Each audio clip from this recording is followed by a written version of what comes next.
Hello, everybody. I am here on Friday morning after my workout, really sweaty and gross. But I wanted to come to you guys because I wanted to talk to you a little bit about finding your niche or your niche if you're from the UK. And the thing is with Beachbody and being a coach is that there are so many of us, like hundreds of thousands of us. So how do you stand out among the pack? You know, what makes you you? And what I have found over the years, I've been doing this for 4 years, a one-star diamond coach. And what I have found over the years is that just talking about health and fitness isn't what people really want to hear. What they really want to hear is you being authentically you. So if you think about the people that you follow on social media, when you're looking at their Instagram stories, what do you love about them? You probably love, if you're anything like me, you like to watch like how they run their day, what's happening, what they think is funny. So a lot of times I like following other moms because I like to see that they're going through some of the same stuff that I'm going through. So maybe they're, super frustrated because their kid is coming home with like a ridiculous amount of homework and they're in kindergarten. And you're just like, why? Maybe you're, watching somebody and they're at the line in Costco and they're just totally like frustrated that people are cutting in front of you, or maybe they're at Costco and they're like trying to get the samples and it's blocking everybody and you're just rolling your eyes because you totally understand, you relate to that person. So what I have found is that when you're trying to find your niche, it's really about being relatable. So finding those things that make you relatable to other people. So, for example, for me, I'm in a season of life where I have two young little kids. And so the people that I am working with, the majority of people I'm working with, are moms. And moms with usually little kids, maybe like middle school, maybe even high school, but for the most part, who are just like me, who are going through the same things as me. So I try to post a lot about the things that I'm going through. So I want to appeal to those people. But to really like nail down and hone in on what your niche is, because it has to be beyond health and fitness, right? We can't all just talk about like how hard our workouts are and how much we love Energize and how Shakeology is like this amazing superfood. Like some of that is like want. Like people don't want to hear it. They feel like they're being sold to. They want to see you. They want to see what you're going through.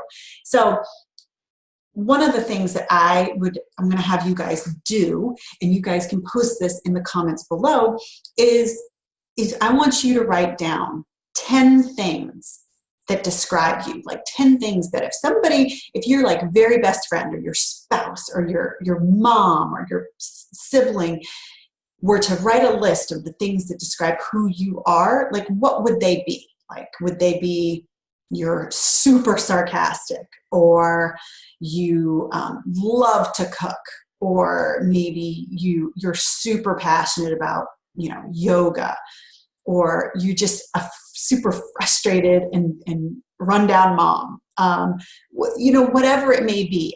And these should be, I think, fairly specific. You don't want to just say necessarily like, she's super nice. No. Like we want to like drill down a little bit further with this and talk about the things that you're interested in and sort of describe you. So, are you a soccer mom and constantly driving all over the place? So maybe you're a soccer mom.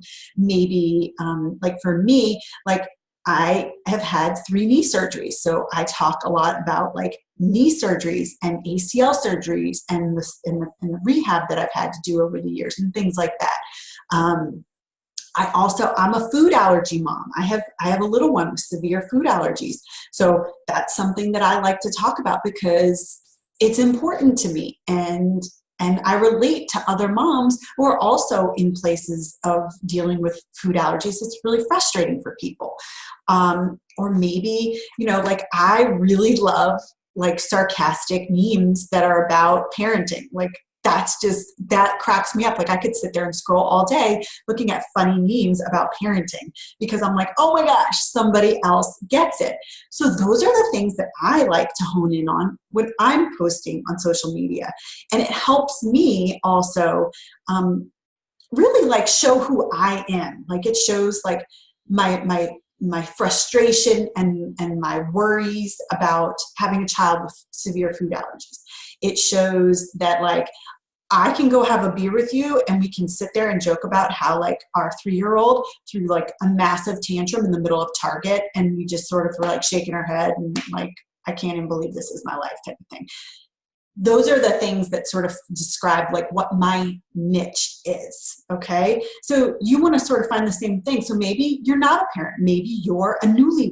Maybe you talk a lot about how like you and your new spouse are like going through, you know, sorting through your stuff and he doesn't want to get rid of this. And you're like, your stuff from your bachelor days has to go. Like whatever it may be, it can be as specific as you want. I think specific is better because it helps you really hone in on the audience that you are attracting. And people like real. They don't want to feel sold to. They just want to feel like they can relate to you.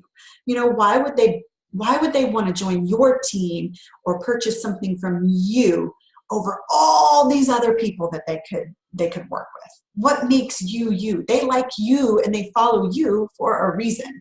And roll with that. I can't emphasize enough how important it is to just be super authentic. That's all. Just be authentic. So write down those 10 things. And then when you get to those 10 things, really nail down, concentrate on the 3 or 4 that really sort of hit home for you, like that really describe the season of life that you are going through. Like I said, new mom, you're a newlywed, you're dealing with a child going off to college, you are going back to work after maternity leave, you are, you know, you have 3 kids and you're harried and you're constantly going from thing to thing. So you're like, you know, the carpool mom, like the minivan mom, you're, you know, all sorts of things that you can hone in on and focus on those things because you're going to start attracting the people that are going through the same stuff as you. And that's sort of the beauty of it because you can relate to them when they say, I can't get a healthy meal on the table for my family. You're like, I was there. I was just like you. And guess what? You know what happened? I started this, you know, 21-day fix, and there's all of these recipes available for me. And I found that these 3 are super easy for me to get a meal on the table and prep them ahead or put them in the crock pot or whatever it is. You can relate to these people. And so it just makes it easier to talk to people and really guide them on what would be the best fit for them. You know, our goal as coaches is to find things that are the best fit for them, right? We don't 21-day fix and 80-day obsession and core to force or whatever. They're not all going to be the thing for people. You know, there's going to be, everybody's going to need something different in their lives. Maybe some people just don't have time to do 80-day obsession. Maybe all they can do is lift 4 days a week and that's it. So this really helps you relate to them. It helps you really narrow down what they need in their lives because you understand what they're going through. And it helps you attract your tribe, basically. It helps you like sort of bring people in because they relate to you. So comment below, not with your 10 things that describe you or what you're interested in, but just your 3 to 4. And then what we can do is I can provide further training. I think Jen Richardson did a really great training on how to like create hashtags and find those people on social media, specifically Instagram, and really start like following those people and whatnot. But I won't get into that now, but this is just sort of the tip of the iceberg with finding your niche and really just setting yourself apart from others. And I think being real and authentic in your social media is just, it's just refreshing to people. Not everybody wants to, if they want to see like a buffed up, perfect person, all the time, who doesn't lose their cool, who doesn't go through things, who doesn't get frustrated, who doesn't like, you know, lip sync in the car or, you know, just they don't want to see that. If they want to see that, they'll go and look at a magazine and see perfect. What they want to see is somebody who's not perfect, really, because that's more relatable, because nobody's perfect. So I hope this helps you guys. If you have any questions, comment below, and let me see if I can find that extra training for you guys, and I will post it in here. All right, I hope you guys have an awesome week. I'm so excited to be a part of this group, and I hope you guys are all crushing it.